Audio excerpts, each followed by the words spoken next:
Hey guys, स्वागत है आप सभी का एक और नई वीडियो में। आज मैं आप सभी के लिए लेके आया हूँ मेरे सब्सक्राइबर्स की भेजी हुई 3 बिल्कुल सच्ची डरावनी कहानियाँ। 3 ऐसे किस्से जिन्हें जान के आप ये सोचोगे कि क्या भाई ऐसा भी होता है कहीं। तो चलिए दोस्तों, अब बिना टाइम वेस्ट किए बिना सीधा मैं स्टोरीज़ पे आता हूँ। दोस्तों, हमारी आज की पहली कहानी हमें बताई है हमारे सब्सक्राइबर अभिनय पांडे ने। तो चलिए अब हम आगे की कहानी को उन्हीं के पॉइंट ऑफ व्यू से कंटिन्यू करते हैं। मेरा नाम अभिनय पांडे है। मैं झारखंड का हूँ। फ़िलहाल मैं सूरत सिटी में जॉब करता हूँ और ये जो मैं आपको घटना बताने जा रहा हूँ ये मुझे 10th क्लास में पता चली थी और ये घटना मुझे मेरे भाई ने बताई थी। ये घटना एक ऐसी घटना थी जिसने जिसको भी इस बारे में पता चला सभी को उसने चौंका के रख दिया। कि कहते हैं ना कि कभी भी किसी अनजान चीज़ हो या जगह को छेड़ना नहीं चाहिए। ये बात हमें कई बार हमारे माता पिता, दादा दादी या नाना नानी अक्सर ही हमें ऐसी बातें बोलते रहते हैं कि सड़क पर पड़ी कोई भी वस्तु को उठाना नहीं चाहिए। उठाना क्या, उसे छूना भी नहीं चाहिए। लेकिन ये गलती एक लड़की ने कर दी थी। एक लड़की जिसे हम सभी लोग अच्छी तरीके से जानते थे। और फिर उसके बाद उस भयानक शक्ति ने उसके साथ क्या किया, उसकी ज़िंदगी को किस तरीके से बदल के रख दिया, इसका गवाह पूरा हमारा मोहल्ला बन गया। ये कहानी है राखी की, जो कि मेरे मामा के गांव में रहती थी। मेरे भैया जिन्होंने ये कहानी बताई थी वो राखी को अच्छे से जानते थे। दोनों ही स्कूल में एक साथ आया जाया करते थे। दरअसल हुआ यूँ कि एक दिन राखी ने चौराहे पर रखी हुई एक छोटा सा मटका देखा जिसके ऊपर लाल कपड़ा बंधा हुआ था। अब वो थी एक 8 साल की छोटी सी लड़की। उसे इस सब के बारे में तो पता था नहीं कि ऐसा टोने टोकटे ऐसा भी कुछ चीज़ होती है। वो खेलते हुए उस मटकी को लात मार दी जिससे वो मटकी टूट के दूर जाके गिरी और उसके अंदर से राख निकली। राखी ने इस बात पे ज़्यादा ध्यान नहीं दिया। वो हंसते खेलते घर जाके पहुंच गई। राखी के बारे में आपको कुछ बातें बता दूं कि उसके पापा एक सुनार थे और उसके घर में कुल 7 लोग रहते थे और वो अपने घर में इकलौती बेटी थी, जिसके कारण वो अपने घर में सभी लोगों की लाडली थी। सभी लोग उसे बड़े प्यार से गुड़िया गुड़िया कह के बुलाते थे। खैर, उस दिन सब कुछ निपटाने के बाद जब वो घर आई तो घर आते के साथ ही उसने अपनी माँ से बोला, माँ खाना ला दो ना, भूख लगी है बड़ी ज़ोर से। माँ ने प्यार के साथ खाना परोसा और वो राखी बिना अपनी स्कूल की ड्रेस खोले ही सीधा खाने पर टूट पड़ी। उसकी ये हरकत देख के उसकी माँ और बाकी लोग भी हंस पड़े। लेकिन कुछ ही देर बाद उनका पूरा परिवार का मुंह खुला का खुला रह गया, ये देखकर कि उनकी बेटी जो कि सिर्फ 8 साल की है उसने पूरे परिवार का खाना अकेले ही खा गई है और वो चुपचाप जाके अपने रूम में सो गई। इसके बाद जैसे तैसे दिन गुजर गया। रात हुई तो राखी के पापा दुकान बढ़ा करके घर आ गए। जब उसके घर वालों ने उन्हें बताया कि राखी ने आज दोपहर में बहुत सारा खाना खाया है तो उन्हें लगा कि कहीं उसकी तबीयत तो कुछ ख़राब नहीं है। तो वो अपनी बेटी को देखने के लिए कमरे में गए। उसके बाद वो जैसे ही उस कमरे में घुसे उन्हें ऐसा लगा कि मानो उस कमरे के अंदर घुसते के साथ ही एक बहुत ही किसी मर चुके जानवर या फिर इंसान की पूरी सड़ चुकी बदबू आ रही थी। और वो बदबू इतनी भयानक थी कि वो कुछ ही देर में किसी भी इंसान की जान ले ले। नाक पे फ़ौरन कपड़ा बांध के वो राखी को देखने लगे, लेकिन उस कमरे में बहुत ही भयानक बदबू आ रही थी और राखी एक कोने में चुपचाप बैठी हुई थी। वो उसे देखते ही बोले कि राखी बेटा, तबीयत कैसी है? तो वो फ़ौरन अपने पापा को उठकर गले लग गई और बोली, पापा मैं तो ठीक हूँ, आप मेरे लिए मिठाई लाए ना, मुझे खानी है। उसके पापा थोड़ा सा चौंके, लेकिन फिर उन्होंने कहा, खैर बच्ची ही तो है। लेकिन उस बदबू का किसी को भी कारण नहीं पता चला। खैर, उसके बाद सभी लोग रात का खाना खाने लगे। शुरू में तो सब कुछ ठीक था, लेकिन राखी तुरंत ही किसी वहशी दरिंदे की तरह खाना खाने लगी और अपने पापा के द्वारा लाई गई पूरा का पूरा मिठाई का डब्बा एक बार में ही खा गई। और जो मिठाई का डब्बा था उसे किसी अजीब सी हू की आवाज़ निकाल के मानो वो घुर्रा रही हो, और उसी आवाज़ को निकालते निकालते वो उस डिब्बे को भी चाटने लगी। ऐसा लग रहा था कि वो नहीं, मानो उसके अंदर कुछ हो रही हो। फिर वो दौड़कर अचानक से अपने कमरे में चली गई और उसके मुंह से काफ़ी भयानक भयानक चीखें भी निकल रही थी। अब तक जो भी हो रहा था किसी को भी समझ नहीं आ रहा था कि हुआ क्या है ये सब। उसकी माँ और बाबा दोनों बरामदे में ही चटाई बिछाकर सोते थे, तो वो रात को वैसे ही सो गए। राखी रात को कमरे में अकेले ही सो रही थी कि अचानक सबको एक ज़ोरदार दिल दहला देने वाली चीख सुनाई दी।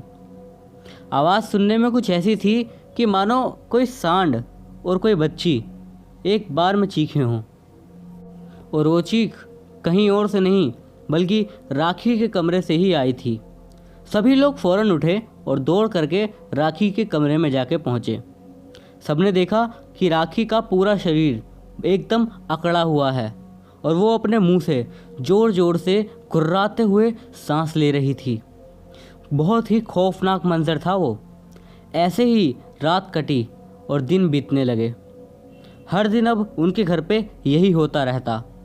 आधे घर का खाना वही खा जाती थी और रात भर दहाड़ दहाड़ के पूरे घर वालों को अजीब अजीब गालियाँ और बद्दुआएं देती और बोलती एक भारी सी आवाज़ में, साले किसी में दम नहीं है जो मुझे यहाँ से लेकर जा सके। अब डॉक्टर्स का आना जाना लगा हुआ था उनके घर पे।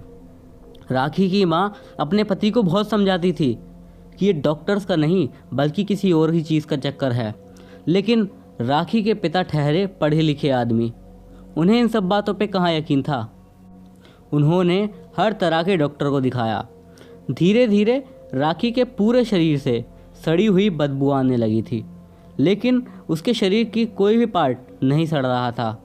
तो हैरानी की बात यह थी कि वो महक आती कहाँ से थी। वो नहाना बंद कर चुकी थी। आप शायद ही समझ पाएंगे कि एक 8 साल की बच्ची ऐसी हरकतें कर रही थी। वो नहाना बंद कर चुकी थी। वो बाथरूम वगैरह भी अपने ही कमरे में कर देती थी। अपने कमरे का हाल उसने ऐसा कर दिया था कि शायद ही कोई ज़िंदा इंसान उसके कमरे में जाना पसंद करे। अब तो आसपास के लोग भी उनके घर में आने जाने बंद कर दिए थे, क्योंकि जो भी इंसान उसे दिखता वो उसे देखते ही ऐसी ऐसी गंदी गंदी गालियाँ देती कि पूछो ही मत। इतने दिनों से घर में पूजा भी नहीं हुई थी। जैसे ही कोई पूजा करना चाहता तो फ़ौरन अंदर से उसकी आवाज़ आती, अगर तूने पूजा की ना इसको जान से मार दूंगी मैं। यही धमकी वो बार बार देती रहती और हर वक्त एक चाकू अपने हाथ में ही रखती थी। उसके चेहरे में अब किसी और का ही चेहरा दिखने लगा था। फिर उसके बाद एक दिन मेरे नाना उसके घर गए तो देखे कि राखी के पापा बैठे हुए हैं और उनकी आंखों से आंसू गिर रहे थे। वो मेरे नाना जी को बहुत मानते थे। तो मेरे नाना ने बोला कि क्या हुआ राजन बाबू। उन्होंने बोला कि कल रात मेरी बेटी ने बहुत ही अजीब बात बोली। मेरे नाना के पूछने पर उन्होंने बताया कि कल रात को मैं जब उसके कमरे में गया तो वो मुझसे गले लग गई और मेरे कान में बोली, ए राजन, मुझे पसंद आ गया है रे तू, बस एक रात की बात है, आ जा मेरे कमरे में। ऐसी बात बोलकर वो बहुत ही गंदी तरीके से हंसने लगी और कई सारी अभद्र बातें भी बोलने लगी। अब आप समझ ही सकते हैं कि एक बाप को कैसा महसूस हो रहा होगा जब उसी की बेटी के अंदर या फिर पता नहीं क्या वो ऐसी ऐसी बातें बोल रही थी। जैसे ही ये हुआ वो फ़ौरन भाग करके बाहर आ गए और फिर रात भर राखी पूरे घर में नाचते नाचते घूमती रही। तो मेरे नाना ने बोला, चल पीछे वाली झोपड़ी में चलते हैं। ये इस बात सुन के वो थोड़े हैरान हुए, लेकिन उसके बाद जब वो गए तो वहाँ पीछे वाली झोपड़ी में कुछ अघोरी लोग आए हुए थे जो कि कुंभ के मेले से आराम कर रहे थे। वो जैसे ही अंदर पहुँचे तो तुरंत ही उनमें से एक आदमी बोल पड़ा, आ गया रे तू उस पिशाचनी से छुटकारा पाने के लिए।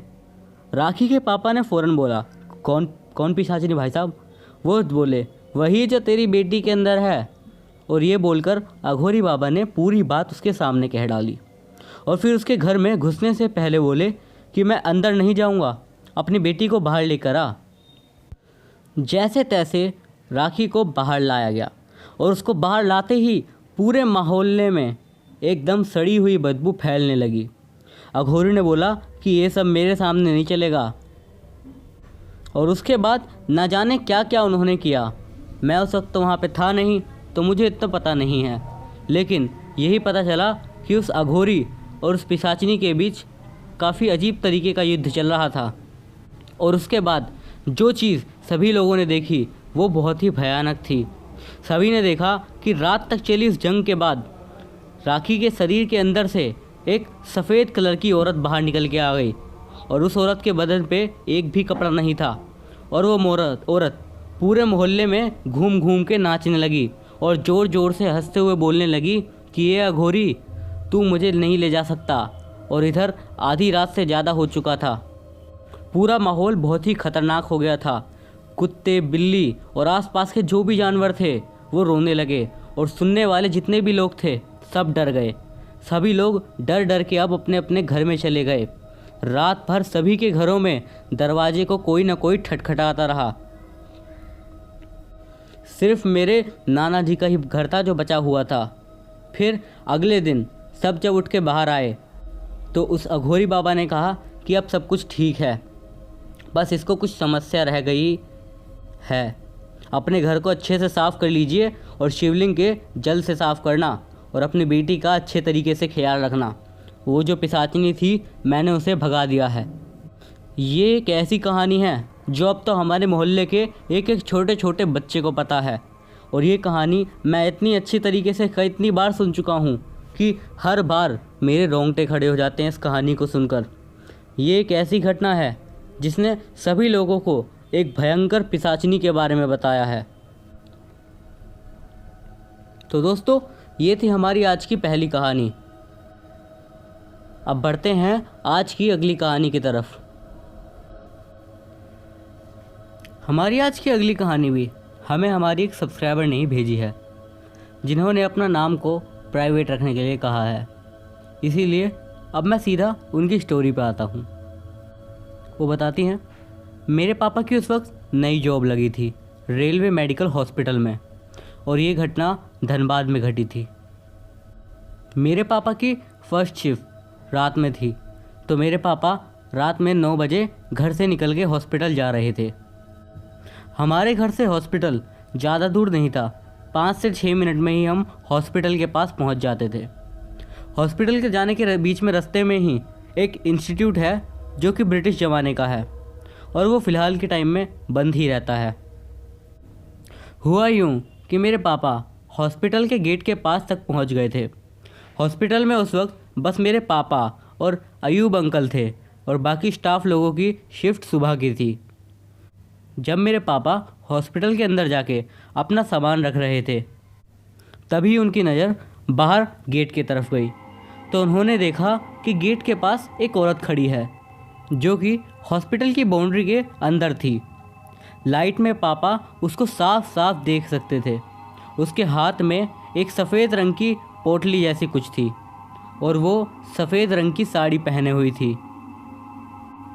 पापा को उसे देख के लगा कि शायद कोई पेशेंट आया है, तो पापा उस औरत को आवाज़ देते हुए बाहर की ओर चलने लगे। उस वक्त तो वो औरत बाउंड्री के अंदर ही थी, लेकिन जब तक मेरे पापा अंदर से बाहर जाते, इतनी देर में वो बाहर निकल के इंस्टीट्यूट के पास तक चली गई थी। अब पापा ये सोच में पड़ गए थे कि इतनी जल्दी मैं बस अंदर से बाहर के आया, इतनी देर में ही ये वहाँ तक कैसे पहुँच गई। फिर पापा ने सोचा, खैर छोड़ो, अगर उसको काम होगा तो वापस आ जाएगी। फिर पापा वापस से हॉस्पिटल के अंदर जाने लगे, लेकिन जैसे ही वो हॉस्पिटल के अंदर गए तो वो औरत उनको हॉस्पिटल के अंदर बाउंड्री के दूसरी तरफ के कोने में खड़ी हुई दिखाई दी अब इस वक्त तक पापा थोड़ी सोच में पड़ गए कि ये मैं क्या देख रहा हूँ। अभी तो ये वो इंस्टीट्यूट के पास थी, फिर वो औरत पापा को देख करके काफ़ी अजीब निगाहों से देख रही थी। अब काफ़ी अजीब सा सिलसिला शुरू हो गया था। कभी वो पापा को हॉस्पिटल की इस बाउंड्री में नज़र आती तो कभी पीछे की तरफ और कभी कभी बाहर इंस्टीट्यूट के पास। पापा फ़ौरन ही डर के मारे हॉस्पिटल के सामने कुछ दूरी पे रह रहे स्टाफ लोगों के घर पे चले गए। उन लोगों को लेकर के वो हॉस्पिटल के अंदर आ गए और सब कुछ बता दिए कि 9 बजे से एक औरत उनको गेट के बाहर बाउंड्री में इधर उधर नज़र आ रही थी।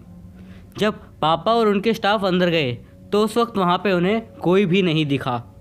पापा बताते हैं कि उनके स्टाफ लोग ऐसे देखकर बोल रहे थे कि मानो उन्हें सब कुछ मालूम हो, और वो उनसे बस एक ही बात बोले कि भाई साहब अब इस सब की आदत डाल लो, आप इस सब चीज़ों को इग्नोर करना सीख लो।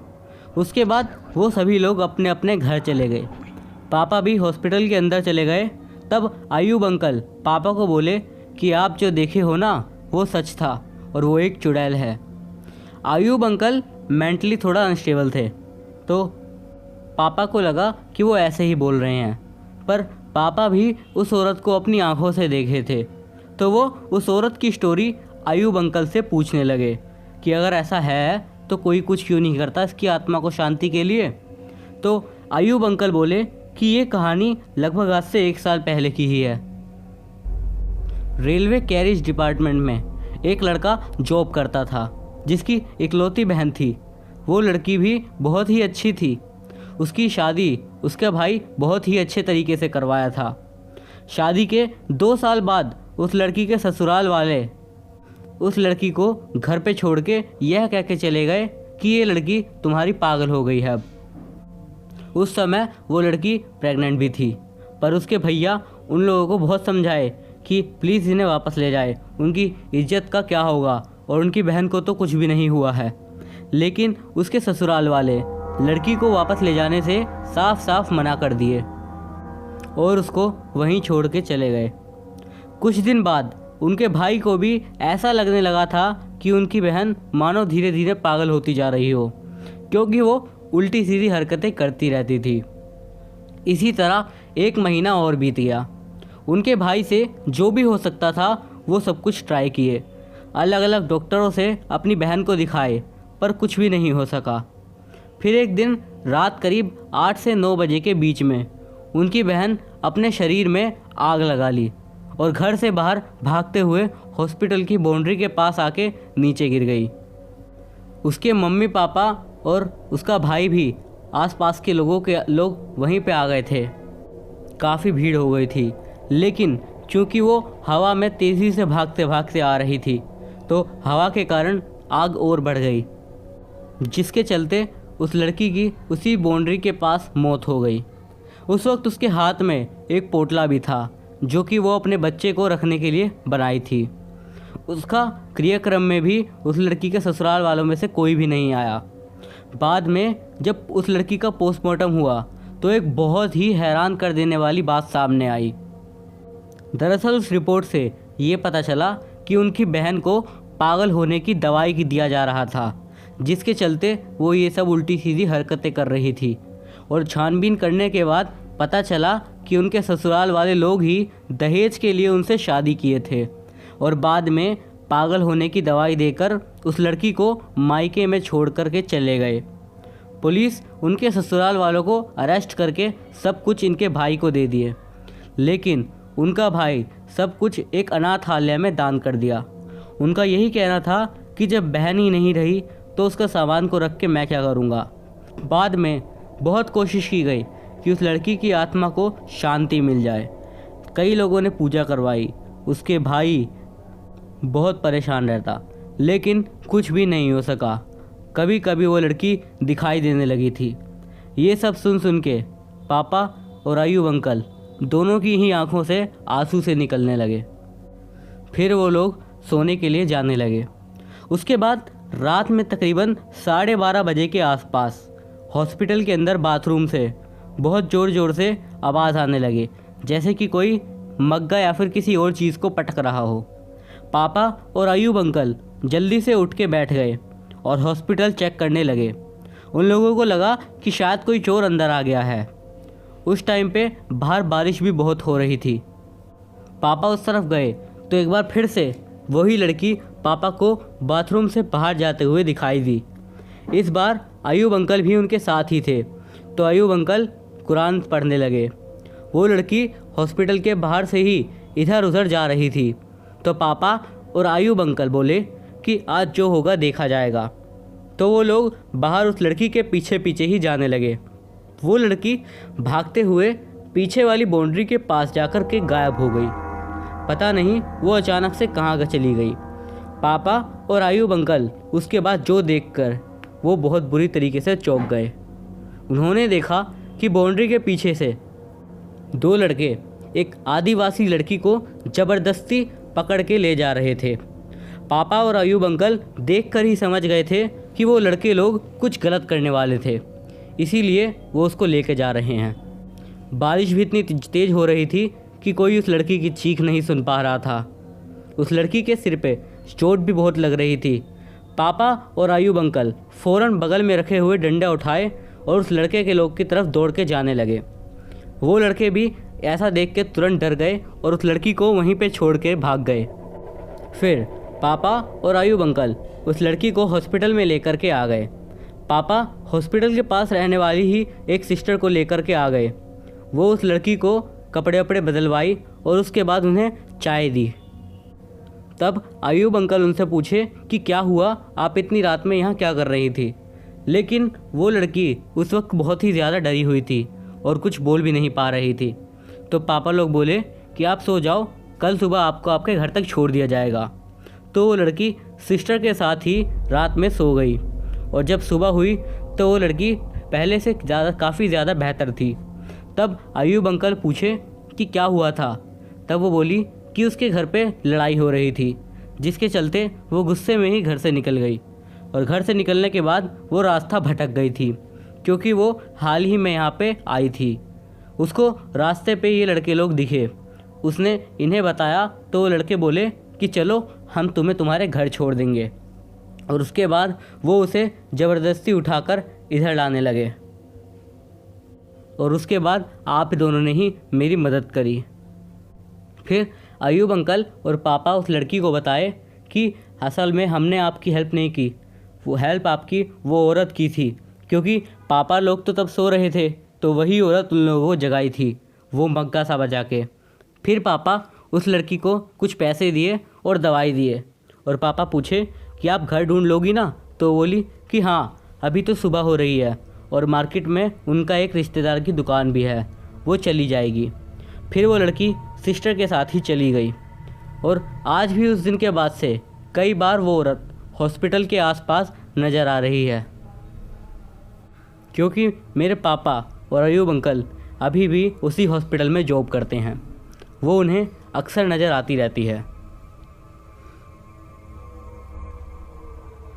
तो दोस्तों चलिए अब बढ़ते हैं आज की आखिरी घटना की ओर। ये घटना हमें हमारे सब्सक्राइबर नितेश ने बताई है। वो बताते हैं कि मैं वैसे एक भगत हूँ और हम अक्सर ही लोगों पे आई हुई उल्टी सीधी बाधाओं को दूर करने का काम करते रहते हैं। उनका ये भी मानना है कि हमारे अंदर काल भैरव आते हैं, और मैं जो सच्ची घटना बताने जा रहा हूँ वो बिल्कुल सच है, और मेरे साथ नहीं बल्कि हम जहाँ झाड़ फूँक करने जाते हैं उनकी है। तो दरअसल हुआ यूँ कि एक दिन की बात है, हमें शिवन शिवड़ी से एक कॉल आया कि उनके घर में कुछ अजीबोगरीब हरकतें हो रही हैं, और उनकी 17 साल की जो एक बेटी है वो काफ़ी अजीबोगरीब हरकतें कर रही है। जैसे कि वो कभी कभी अपने हाथ पैर को उल्टा करके बैठ जाती है, और कभी कभी चोरी चुप्पे एक पूरी की पूरी कच्ची मछली को चबा जाती है। तो ये बात सुनने के बाद हमने कहा कि हम जल्द ही आपके यहाँ पे आएंगे।